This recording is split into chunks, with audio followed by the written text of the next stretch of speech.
मेरी दुआ है कि अल्लाह पाक आप सबको खैर आफियत से रखें, आमीन।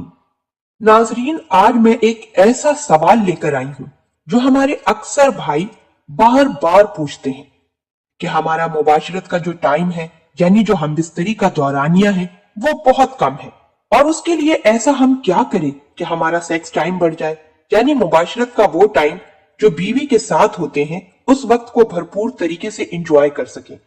तो आज मैं आपके लिए एक बहुत ही जबरदस्त रेमेडी लेकर आई हूं जिसे सुनते ही आप हैरान और परेशान रह जाएंगे कि इतने साल से कहां थी ये रेमेडी। इतनी सस्ती और एक आम सी चीज के इस्तेमाल से आपकी अज़दवाजी जिंदगी में एक चार्म सा आ जाएगा, एक हुस्न आ जाएगा और आप उस सेक्स की टाइम को यानी उस सोहबत के वक्त को बहुत ही ज्यादा भरपूर तरीके से इंजॉय करेंगे।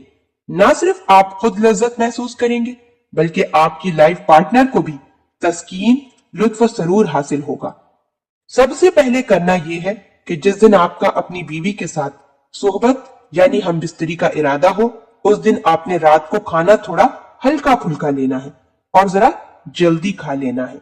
यानी कम से कम मुबाशरत और डिनर यानी रात के खाने का वक्फा 5 से 6 घंटे का हो, क्योंकि अगर आप हैवी खाना खा लेते हैं और मुबाशरत और खाने का दौरानिया भी कम हो तो फिर सेक्स के टाइम यानी सेक्स का जो मूड होता है, मुबाशरत का जो दिल चाह रहा होता है, जो सुरूर और लज्जत हासिल करने का जो इरादा होता है, वो पूरा नहीं हो पाता और ऐसे में इंसान बजाय इंजॉय करने के चिड़चिड़ापन और बुखलाहट का शिकार हो जाता है और इस तरह अक्सर लाइफ पार्टनर में नाराजगी हो जाती है।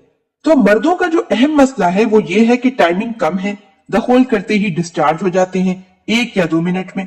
तो आज की इस वीडियो में बड़ा ही हैरान परेशान कर देने वाला नुस्खा है कि आप खुद हैरत में आ जाएंगे कि क्या जिंदगी में तब्दीली आ गई और ये क्या मुझे मिल गया।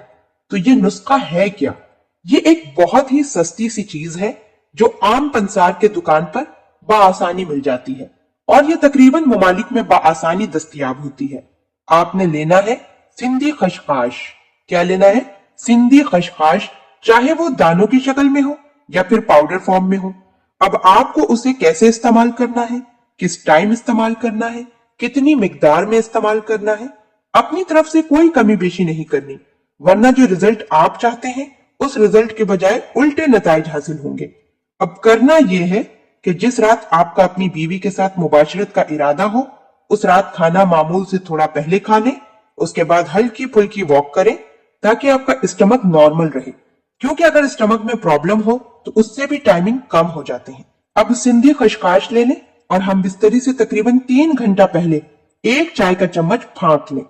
उसके साथ पानी या दूध का इस्तेमाल नहीं करना और फिर ठीक आधा घंटा बाद नीम गर्म दूध का गिलास पी लेना है। अगर आप नीम गर्म दूध का इस्तेमाल नहीं करते, क्योंकि अक्सर लोगों को दूध से वॉमिटिंग हो जाती है या और दीगर मसले हो जाते हैं, तो बस खशखाश का सिर्फ 1 चम्मच लेना ही काफी है। सिर्फ 1 चाय का चम्मच जब भी हम बिस्तरी का इरादा हो, उससे आपको बहुत जबरदस्त नताइज हासिल होंगे। आपकी मर्दाना टाइमिंग में बेपनाह इजाफा होगा। ये एक इंतहाई मौसर नुस्खा है। यूं समझ लें कि ये हजारों नहीं, लाखों नहीं, बल्कि करोड़ों का नुस्खा है, क्योंकि हकीमों को और डॉक्टर्स को हजारों रुपए देने के बाद मिलते हैं ऐसे नुस्खे जो कि आपको इस वीडियो के जरिए फ्री ऑफ कॉस्ट मिल रहा है। नाजरीन, मैं उम्मीद करती हूं कि आपको हमारी आज की वीडियो जरूर पसंद आई होगी। अगर आपको हमारी आज की